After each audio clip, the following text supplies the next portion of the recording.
With Shortkeeper available and Yoho releasing later in version 1.3, there is enough information to deduce some of the features in Camellya's kit. And yes, Camellya will release in 1.4 along with Lumi. They may not be on the same banner, but considering one is 5-star and the other is 4-star, we are likely to see a rerun of Yinlin or Jiji. And just so that we're all on the same page, this is not leaked information, all the sources are provided in the description. Alright, so what exactly is happening? Firstly, let's look at the kit of every character released since launch. The one feature they all have in common is the 8% crit rate boost from their forte. CAMELLYA is an exception because he is free and no free 5-star gets crit rate, but also because he has a crit rate weapon. Chun also has a crit rate weapon, but we previously received a crit damage weapon in the previous patch and she isn't free herself. One of the most common models in the gaming industry to sell in-game microtransactions is the ideal of creating the problem and selling the solution. I come from a history of Call of Duty and there was a time where they were heavily accused of doing so. They didn't stop doing it, they just hit it much better. And the same goes with Genshin.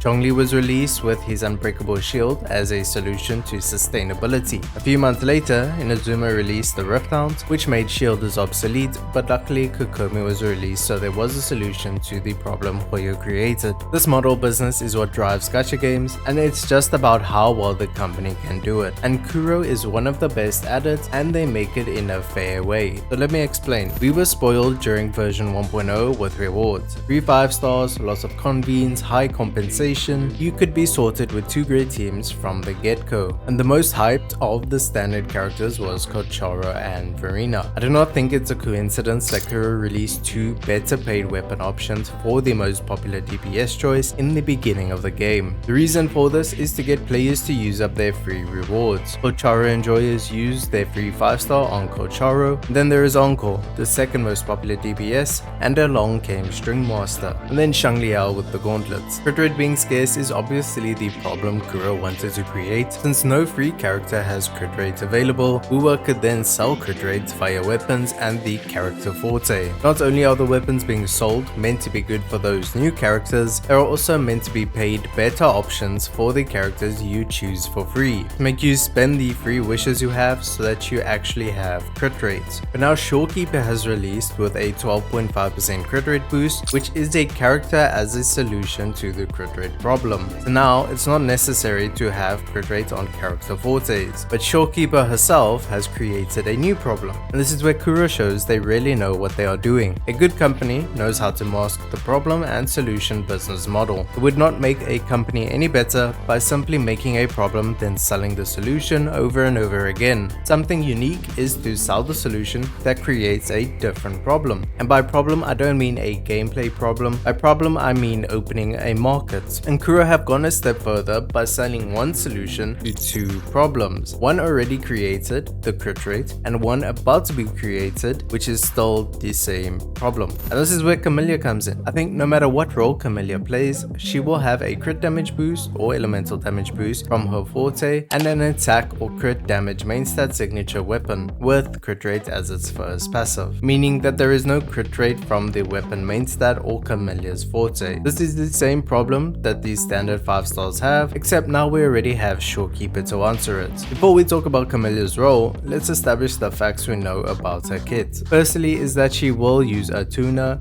it will bloom, and her attack animations will have vines. Camellya's flower is referenced from the Chinese mahogany, also called the Tuna sinensis, red tuna, or Chun. This is a plant species commonly found in China, and the fruit of the tuna tree is similar to Camellya's teaser trailer. The second fact is Camellya has 2 states, both of which we've seen.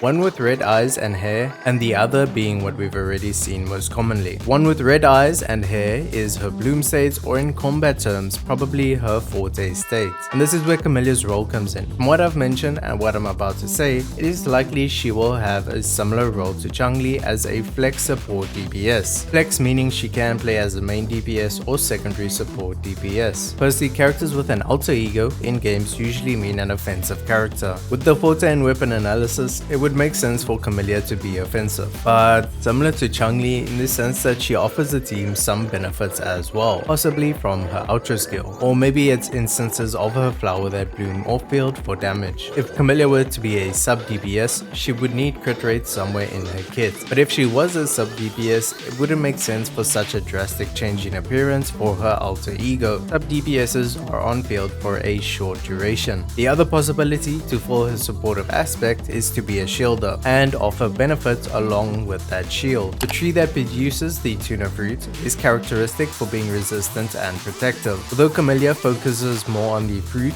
than the tree itself, though it is unlikely she will offer support in the form of a shield, it is still possible. The fruit itself does encapsulate the seed, which is how Camellya is portrayed here. Finally, let's talk about her weapon. I've narrowed down two possible weapon options for Camellya, a sword and a pistol. There are plenty of broadblade options already, and all the possible users are a 5-star, so if anything, the next broadblade user will more likely to be a 4-star character. The Rectifier already has so many options. Gauntlets have 2 crit rate options, so that would lower the sale value for Camellya and give you another weapon for Lingyang, Shangliao and Chun.